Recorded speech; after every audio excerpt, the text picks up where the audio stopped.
Quem achou, diga amém. Diz a palavra do Senhor assim: e dizia Jesus: Pai, perdoa-lhes, porque não sabem o que fazem. E repartindo as suas vestes, lançaram sortes. Você pode repetir isso comigo? Diga: Pai. Mais forte: Pai, perdoa-lhes, porque não sabem o que fazem. Para treino tá bom, agora tem que tremer o inferno. Diga comigo: Pai, perdoa-lhes, porque não sabem o que fazem. Pode se assentar com a graça de Deus. Eu quero pregar sobre o tema a segunda chance. Irmãos, quando eu leio esse texto, sinceramente esse texto me intriga. Porque aqui Jesus está no momento mais difícil de sua vida terrena.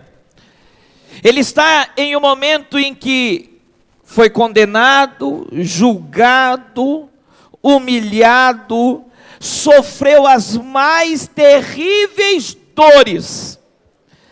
Diante de tanto sofrimento, uma palavra como essa parece um disparate. Ele olhar para os seus algozes, ele olhar para aqueles que estavam produzindo no corpo dele tanto sofrimento, e ele conseguir liberar uma palavra como essa, e dizer: Pai, perdoa esses homens, porque eles não sabem o que fazem. Ele tinha todo o poder para liberar uma palavra, e o chão se abrir completamente, engolir aqueles homens. Ele tinha poder de dizer uma palavra, e precisaria de um anjo apenas para acabar com aquele povo. Mas ao invés de liberar uma palavra contra eles, no momento de dor, de sofrimento, ele libera uma palavra a favor deles. E ele roga ao Pai, para que o Pai viesse perdoar aqueles homens. Porque as atitudes que eles estavam fazendo, eles não tinham a compreensão exata do que estavam fazendo. Jesus pede o perdão para aqueles homens, e isso me deixa completamente perturbado. Porque se fosse eu no lugar dele, talvez eu teria uma ação diferente. Talvez se fosse você no lugar dele, a ação seria diferente. Mas irmãos e irmãs que estão aqui, senhoras e senhores que nos visitam, a atitude de Jesus não foi um estalo, foi um momento, mas foi um procedimento, uma conduta, algo que era normal para ele. Quando ele libera o perdão, ele não estava fazendo cena. Quando ele libera o perdão, ele não estava ali querendo se mostrar, pelo contrário, ele estava fazendo algo que era natural do seu caráter e da sua personalidade. Ele estava olhando para homens que colocaram prego nas suas mãos. Ele estava olhando para homens que perfuraram os seus preciosos pés com prego nos pés. Ele estava olhando para homens que rasgaram o peito dele com uma lança. Senhores, Jesus, que desceu do seu trono de glória, recebeu uma coroa de espinho, e a coroa que ele recebeu, pastor Amadeu, não é espinho de roseira, não. Se nós cutucamos o dedo num espinho de rosa, a gente já fica incomodado. Mas os espinhos que foram feitos, a coroa de Cristo, é de uma espécie da região de Israel. São espinhos grandes, fortes, que não se quebram facilmente. A coroa de espinho não foi colocada ela foi forçada, dizem os historiadores, à base de paulada. Enfincaram a coroa de espinho na cabeça dele, dizem os historiadores que os espinhos atravessaram a carne e foram em direção ao crânio dele. Ele olhou para essas pessoas e disse: Pai, perdoa-lhes.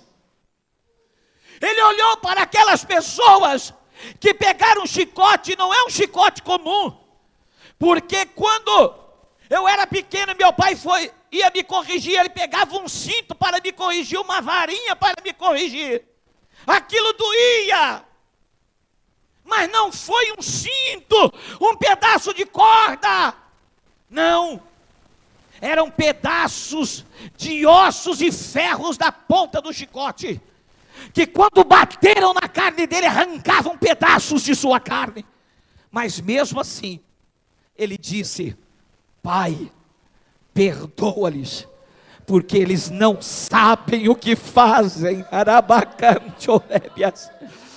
Irmãos, ele estava diante de pessoas que ele ajudou, pessoas que ele curou, pessoas que ele proferiu palavras de alento para suas almas, e foram essas pessoas que gritaram: crucifica-o, crucifica-o, crucifica-o. Mas mesmo assim, ele não considerou como ingrata aquelas pessoas, mas ele disse: Pai, perdoa-lhes, porque eles não sabem o que fazem. Nós estamos aqui nesta noite, nesse princípio de noite, aliás, e eu digo a vocês uma coisa: os nossos pecados seriam suficientes para nos condenar, os nossos pecados seriam suficientes para Deus se afastar de nós, mas a palavra do Senhor diz que nós temos um advogado fiel, que está ao lado de Deus Todo-Poderoso, e todas as vezes que falhamos e erramos, e Deus quer tomar uma atitude, porque Ele não aguenta mais o cheiro de podridão que sobe das nossas falhas e erros, Jesus olha ainda hoje e diz: Pai, perdoa-lhes, porque eles não sabem o que fazem. Isso é natural de Jesus. Perdoar era uma atitude normal dele. Mas eu quero falar um pouquinho aqui sobre uma pessoa que andou com ele. Pedro. Quem era Pedro? Pedro era um pescador. Jesus foi às margens do local onde ele trabalhava e chamou ele: olha, Pedro, larga essas redes e venha me seguir. Deixe de ser um pescador comum e venha ser pescador de almas. Quando Pedro ouviu a voz maravilhosa do Senhor Jesus, ele se convenceu que ele devia seguir aquele homem. Largou tudo e começou a andar com o Senhor Jesus. Pedro participou dos maiores milagres que hoje nós contamos para os irmãos e nos emocionamos. Pedro não ouviu, ele viu os milagres. Ele esteve quando Jesus pegou de uma vez só e limpou 10 leprosos de uma vez só. Pedro estava lá quando Jesus mandou o cego Bartimeu enxergar. Pedro estava lá quando o menino trouxe 5 pães e 2 peixes, e ele levantou e deu graças, repartiu os pães e os peixes e alimentou uma multidão inteira. Pedro viu os 12 cestos cheios daquilo que sobraram da multiplicação de Jeová Jiré. Pedro provavelmente seja um dos homens mais privilegiados da Bíblia, porque ele fora o único homem que andou por cima das águas assim como Cristo andou. Ele teve o prazer de descer do barco e as águas se tornarem sólidas debaixo do seu pé, e ele andar como se estivesse andando por ruas. Ele andou por cima das águas. Pedro, ele foi um dos 3 amigos mais chegados de Jesus.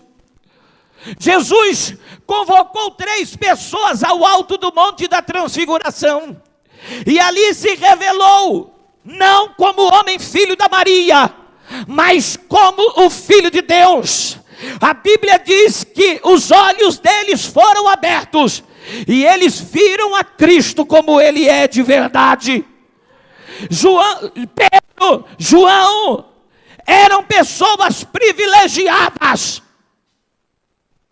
Um dia Jesus, conversando com eles, disseram assim: olha, eu vou ter que morrer, eu vou ter que ser entregue aos meus algozes, porque é chegado o tempo do Filho do Homem. Serei entregue na mão dos meus algozes, terei que ser condenado, subsequentemente morto, mas ao terceiro dia eu vou ressuscitar. Quando Pedro ouve aquela história, Pedro fala para Jesus assim: Jesus, tenha piedade de você. Não diga estas palavras. Tenha piedade de você. De maneira nenhuma eu vou deixar que isso aconteça com você. Pedro amava tanto a Jesus que ele era capaz de dar a vida por Jesus. Pedro amava tanto a Jesus que ele era capaz de se colocar entre o fio da espada por Jesus. Mas quando Pedro fala assim: olha, tenha piedade de você, você não precisa passar por isso, Jesus olha para ele e fala assim: Pedro, não se deixe ser usado por Satanás. Não se deixe ser usado por Satanás. Jesus repreendeu as palavras que Pedro tinha falado e disse a Pedro o seguinte: você vai me negar, o galo vai cantar e você vai me negar 3 vezes. Ele falou assim: de maneira nenhuma te negarei, de maneira nenhuma te negarei, não há nada que me faça negar-te. Mas Jesus disse para ele: você vai me negar. E assim como Jesus tinha dito, aconteceu. Prenderam ele, condenaram ele, fizeram as mais terríveis atrocidades com Jesus. E no meio desta situação horrível, alguém viu a Pedro, e alguém disse: aquele lá andava com ele, eu me lembro dele, ele andava com este daí que diz que é o rei dos judeus, que é o Filho de Deus. E a Bíblia diz que Pedro veementemente disse: eu não conheço esse homem. Por 3 vezes ele nega que conhecera Cristo, que vivera com Cristo, que conhecia Cristo. O homem que comeu na mesma mesa, dormiu na mesma casa, participou dos maiores milagres. Ele que disse: eu jamais vou te negar, ninguém vai tocar em você, porque eu não vou deixar. Aquele homem nega a Jesus, sem titubear. Ele nega a Jesus por 3 vezes, e a confirmação veio. Quando a Bíblia fala o canto do galo, não é o galinho, pá, pá, pá, pá, não. O canto do galo era a troca da guarda romana, que tocava as trombetas para a troca de turno. Jesus disse: quando tocar as trombetas, antes que o turno acabe, antes que o dia acabe, você terá me negado. E quando confirmou a palavra, a Bíblia fala que ele chorou profundamente, se abateu profundamente. E a Bíblia fala que ele sai correndo de volta para a Galileia.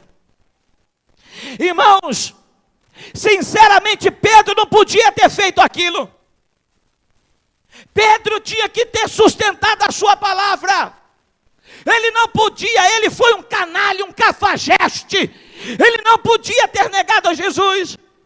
Jesus deu tudo a ele, e ele negou ao Senhor Jesus. Fugiu, covardemente fugiu. Voltou para a velha vida, voltou a ser pescador. Parafraseando para os nossos dias, eu diria, voltou a fumar, voltou a beber, voltou a usar droga, voltou a roubar, voltou a adulterar, voltou a prostituir, voltou à velha vida. Pedro desvia.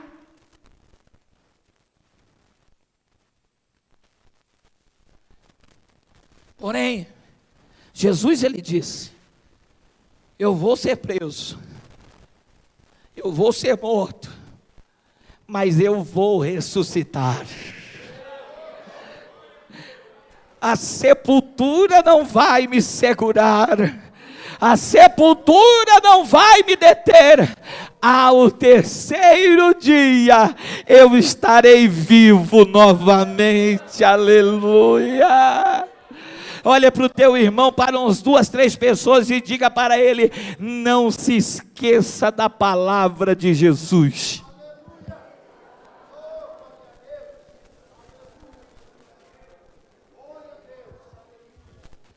Ao terceiro dia, um anjo desce do céu, remove a pedra e chama Jesus de volta para a vida.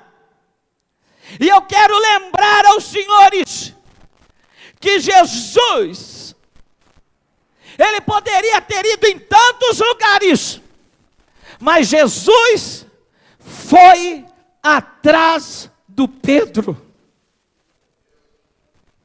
Às vezes quando nós erramos, pecamos e falhamos, a sensação é: vou me esconder, não quero falar com ninguém, não estou para ninguém, não atendo o celular, não falo com ninguém. A sensação é de se esconder, e a síndrome de Pedro abate muitas pessoas. Olha, eu estou com vergonha, não vou mais na igreja, eu estou com vergonha, eu vou para o mundo, eu estou com vergonha, eu vou para a balada, eu estou com vergonha, e a pessoa se desvia do evangelho.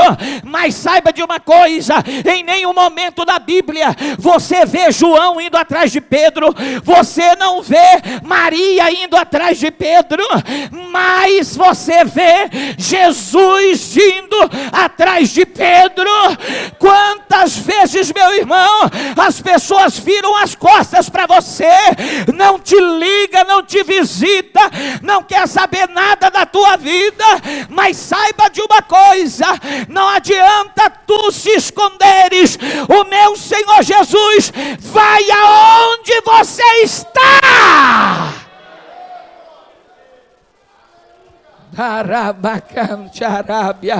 Quem pode dar um grito de glória a Deus hoje?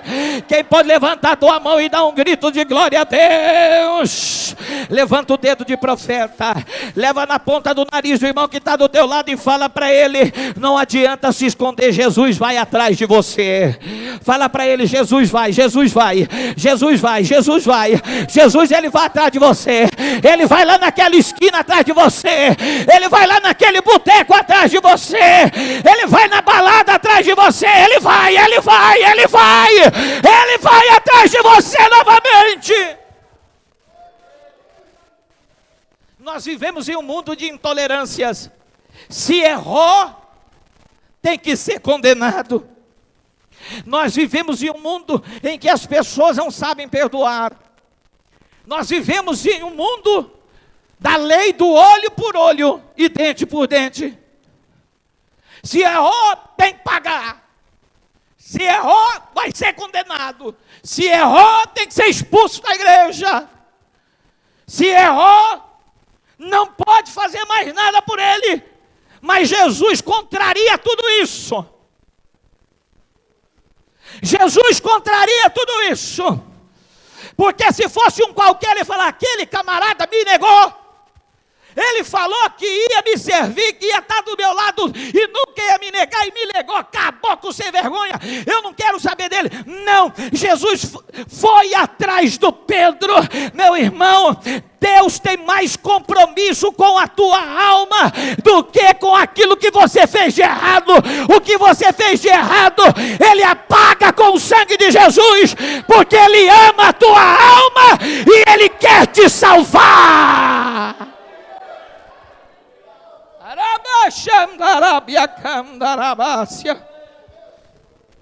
Tem muitas igrejas por aí que diz assim, ó, pecado de morte não tem perdão. Pecado de morte já está condenado, está no inferno. Aí o indivíduo não se reconcilia, não vai para outra igreja, fica no mundo esperando o julgamento final, dizendo, eu estou condenado. Quantos aqui já conversou com gente assim? Levanta a mão para me ver. Olha aí, ó. Eu estou condenado, eu estou perdido, eu cometi um pecado de morte, eu estou perdido.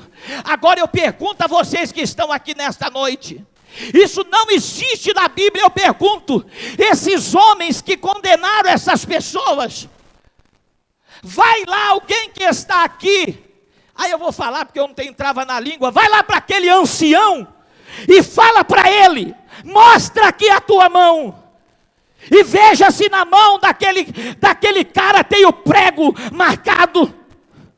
Fala para ele mostrar o pé, tirar o sapatinho precioso dele e mostrar o pé para ver se o pé dele tem a marca do cravo.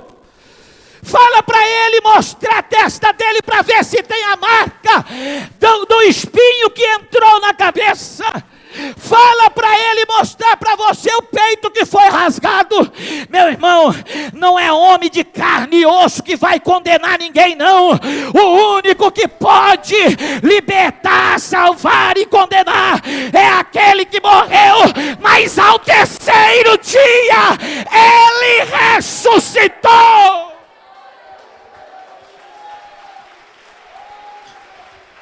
É só Ele.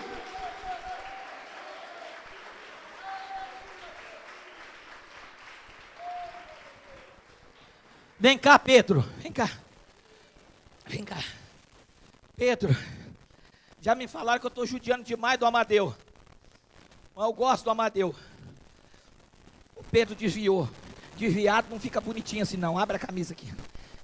Não tem como bagunçar o cabelo, porque já caiu tudo. Estava desviado. Ele estava lá, voltou. Imagina o Pedro, vamos pôr com a linguagem de hoje. Imagina o Pedro, aquele homem que andava com Jesus, viu milagre, viu tudo. O Pedro lá no boteco, assim na cachaça. A paz do Senhor, irmão. Imagina o Pedro na night, imagina o Pedro aprontando. Mas Jesus não condenou o Pedro. A Bíblia diz que Jesus foi atrás do Pedro. Eu vim aqui neste domingo para te dizer, Jesus está atrás de você. Jesus está atrás de você. Jesus está atrás de você.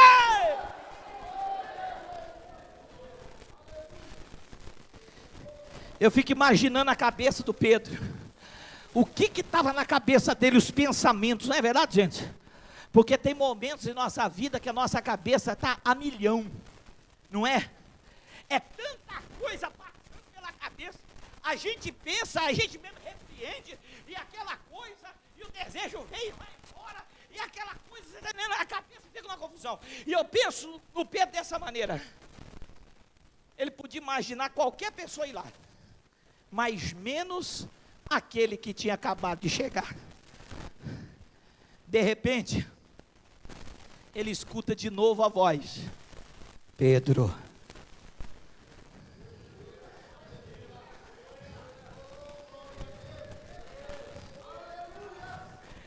Aí ele lembrou da voz que chamou ele quando ele estava no barco com a rede na mão: Pedro. Aí Jesus chega e todo mundo podia até pensar, né? O que vem agora? Aí Jesus olha para ele e fala assim: Pedro, você me ama? Aí ele disse assim: sim, Senhor, eu te amo. então apacenta as minhas ovelhas. Pedro, você me ama? Sim, Senhor, eu te amo. Então apacenta as minhas ovelhas. Pedro, você me ama? Sim, Senhor. Sim, Senhor. O Senhor sabe de todas as coisas. O Senhor sabe de todas as coisas. E o Senhor sabe que eu te amo. E o Senhor sabe que eu te amo. Oh, Jesus. Aleluia. Aí Jesus disse, então apacenta as minhas ovelhas. Tem muita gente que a pessoa comete um erro contra você, você fala assim, ó, eu perdoei, mas não esqueci. Eu sou uma pessoa boa, sabe? Eu sou bom. Eu sou bom. Pensa uma pessoa boa. Sou eu. Eu perdoei. Mas se ele acha que eu sou trouxa, eu não esqueci. Eu não esqueci. O método de perdão de nós, senhores e senhores que estão aqui, é o método, eu perdoo, mas não esqueço. Eu perdoo, mas nunca mais vai ser a mesma coisa. Eu perdoo, mas estou de olho em você. Eu te perdoo, mas nunca mais você vai ser a mesma pessoa. Eu te perdoo, mas nunca mais você vai ocupar o cargo que você tinha. Eu te perdoo. Eu te perdoo. Mas eu não vou esquecer que você me traiu com aquela mulher. Não vou me esquecer que você me traiu com aquele homem. Não vou esquecer que você me roubou. Não vou esquecer que você deixou de me pagar.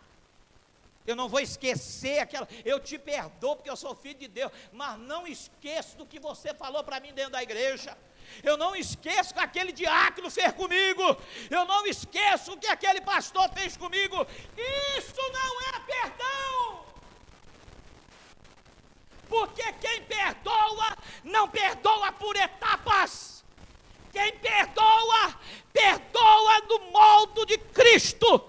É perdão definitivo. E qual que é a lei que determina o perdão?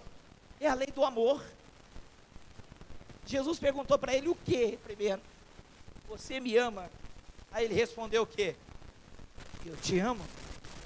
Aí Jesus falou para ele, tu apacenta as minhas ovelhas, volta a fazer o que você fazia, volta para estar junto com os discípulos, volta a pregar o evangelho, volta a expulsar os demônios, volta a curar os enfermos. Se você me ama, volta. Se você me ama, volta. Senhor, eu estou aqui porque eu tive vergonha. Senhor, eu estou aqui porque eu pequei contra o Senhor. Eu estou aqui porque eu falei e não cumpri. Eu devia ter palavra e não tive. Por isso que eu estou aqui. Eu não tenho cara mais para voltar na igreja. Eu não tenho cara mais para olhar para os irmãos da igreja. Mas Jesus disse, se você me ama, você volta. Se você me ama, você volta.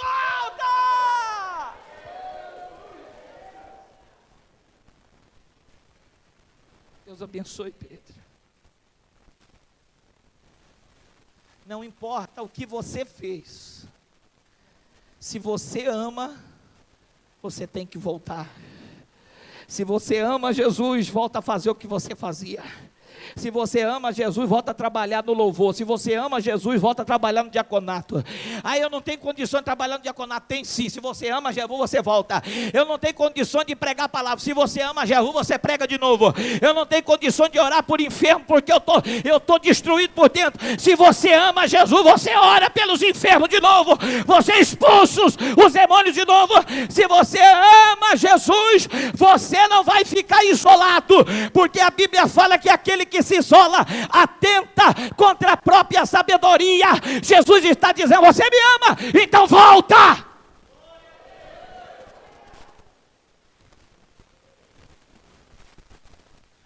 Deixa eu falar uma coisa para vocês aqui hoje.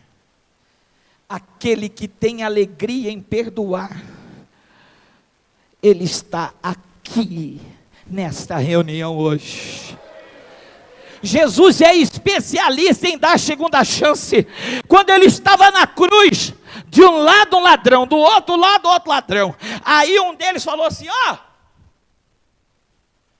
você não é o filho de Deus, o rei dos judeus? Então quero ver agora. Então desce da cruz, salva você e salva nós também. Aí o outro que estava do outro lado falou para ele: cala a tua boca, rapaz, você não sabe o que você está falando.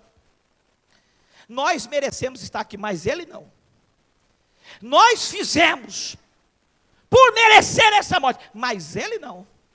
Aí esse sábio disse: Senhor, lembra-te de mim quando o Senhor entrar no paraíso. Aí Jesus olha para aquele homem que foi condenado pelos homens da terra. Jesus olha para ele e fala para ele: fica tranquilo, porque hoje mesmo estarás comigo no paraíso. Jesus deu uma segunda chance para ele. Quando Jesus foi atrás do Pedro, Jesus deu uma segunda chance para o Pedro. Eu vim aqui nesta noite para te dizer que o Senhor tem uma segunda chance para você, tem uma segunda chance para o teu casamento, tem uma segunda chance para a tua vida sentimental, tem uma segunda chance para a tua vida financeira, profissional, tem uma segunda chance para o teu ministério. Deus te trouxe aqui nesta noite. Volta, filho, a tua segunda chance Deus trouxe aqui hoje. Eu me lembro de uma história que meu pastor contava, pastor Jerônimo, que ele iria fazer um encontro de casais na igreja.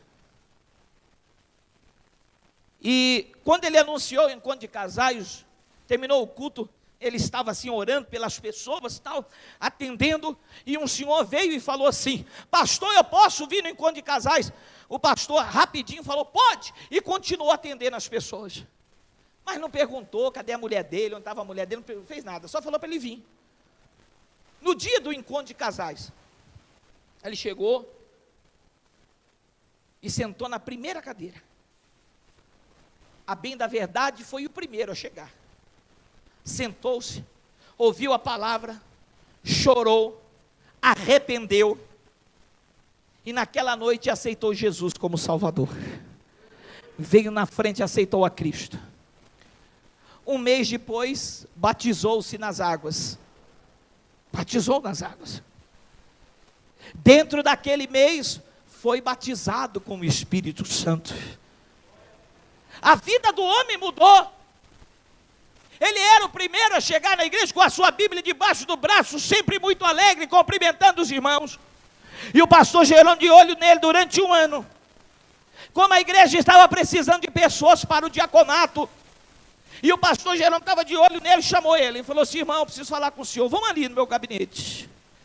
Sentou-se e falou assim: olha, irmão, tem um ano que eu estou de olho no senhor, estou vendo que o senhor é um homem fiel, temente a Deus, está vindo da igreja, todos os cultos, e eu quero convidar o senhor para fazer parte do nosso diaconato. Aí ele olhou para o pastor Jerônimo e disse assim: olha, pastor, eu não posso participar do seu diaconato. Ele falou: mas como? Não posso. Mas por quê? Você já aceitou Jesus? Ele disse: sim. Você já se batizou nas águas? Sim. Você é batizado com o Espírito Santo? Sim. Você tem mais de um ano na igreja? Tenho. Então por que você não pode? Ele: não posso.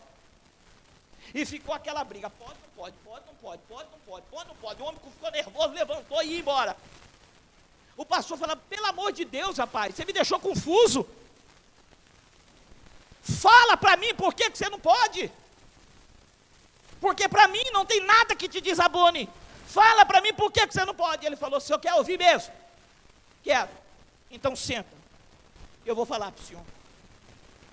O senhor se lembra que há 1 ano e meio atrás houve a maior repercussão no estado de Minas Gerais de uma mulher que foi morta e foi cortada em pedaços e colocada dentro de uma mala? Ele falou: lembro. Pois é, pastor, aquela mulher é a minha mulher. Eu cheguei na minha casa uma certa noite, cansado do trabalho, encontrei a minha mulher deitada na minha cama com outro homem. Eu perdi completamente a razão. Matei ela. E não me conformei em ter matado, eu picotei ela e botei numa mala. Fugi. Depois que passou o prazo do flagrante, eu me entreguei.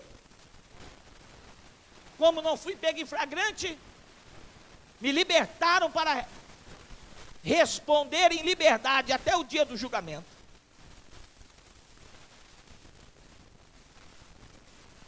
Foi nesse período que eu vim na sua igreja. Aqui eu conheci Jesus. Aqui Ele me libertou. Aqui Ele mudou a minha vida. Mas pastor, eu não posso participar do diaconato da sua igreja, porque eu sou um assassino. Eu não posso. Apesar de ter pedido perdão, eu tenho a imagem na minha cabeça até hoje. Eu não posso fazer parte do diaconato da sua igreja. O pastor colocou a mão assim no rosto e falou: então tá, irmão, então tá, Deus abençoe, pode ir embora. E aí quem entrou em desespero e confuso da cabeça foi o pastor. 3 dias ele pensando: meu Deus do céu, um assassino dentro da minha igreja, cheio de mulheres, meninas, crianças. Meu Deus, que risco que eu corri! Que risco que eu corri, meu Deus, um assassino dentro da minha igreja. E ele começou a pensar, e dia e noite pensando naquilo, e orando de noite pensando naquilo. Aí ele começou a questionar: Senhor, como é que pode? Aí mudou, porque primeiro veio o questionamento, depois o julgamento. Como é que pode o Senhor salvar um homem como esse? Como é que pode o Senhor encher um homem desse com o Espírito Santo? Tem gente na minha igreja que é correta, direita, e tem anos que busca pelo Espírito Santo, e até agora não foi batizado com o Espírito Santo. E um marginal desse, com poucos meses de igreja, foi batizado. Como que pode? E ele orando. De repente o Espírito Santo veio e falou no ouvido dele, em alto e bom som, e disse: Jerônimo, saiba de uma coisa, a tua misericórdia não é a minha misericórdia, e o teu amor não é o meu amor. Às vezes você pode falar: como é que pode Deus fazer isso por aquela pessoa? Como é que pode Deus fazer aquilo por aquela pessoa? Irmão, a minha misericórdia não é igual à misericórdia de Deus. A sua misericórdia não é igual à misericórdia de Deus. O teu amor não é igual ao amor de Deus. O teu amor pode acabar, o teu amor pode ter restrições. A tua misericórdia pode ter restrições a pessoas, mas a misericórdia de Deus é igual para todos. O amor de Deus é igual para todos. Eu vim aqui nesta noite para te dizer uma coisa: não deixa Satanás ficar fazendo você se culpar, porque tem pessoas que ela é o maior juiz de si própria. Não é os outros, é ela mesma. Ela é cruel, intolerante com ela mesma. Se condena o tempo todo, se martiriza o tempo todo. Fique sabendo de uma coisa: pecado confessado é pecado perdoado. Se você confessou o seu pecado a Deus, não importa o tamanho ou a gravidade dele, assim diz o livro sagrado, Ele é fiel e justo para perdoar todas as vossas iniquidades.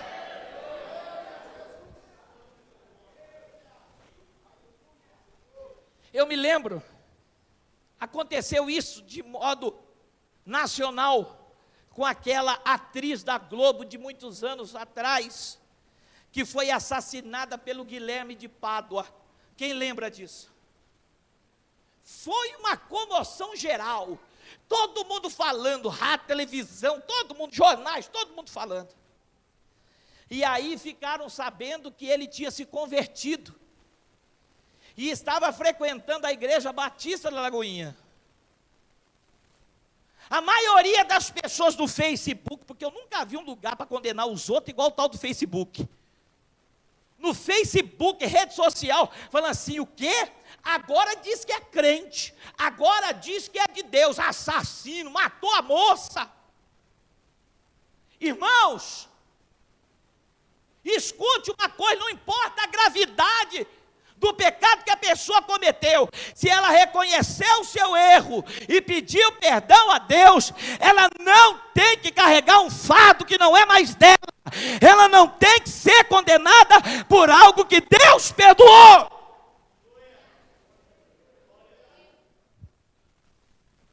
Quero encerrar a minha palavra agora para poder... Vem cá, Nayeli, por favor, preciso de você. Vou encerrar a minha palavra agora, e eu quero orar por você. Por favor, não carregue um fardo que não é vosso mais. Não carregue uma condenação que não é sua mais. Se você pediu perdão, saiba que Ele levou sobre si todas as nossas iniquidades. O castigo que nos traz a paz estava sobre Ele. Por isso, Ele tem poder de te dar o perdão e a segunda chance.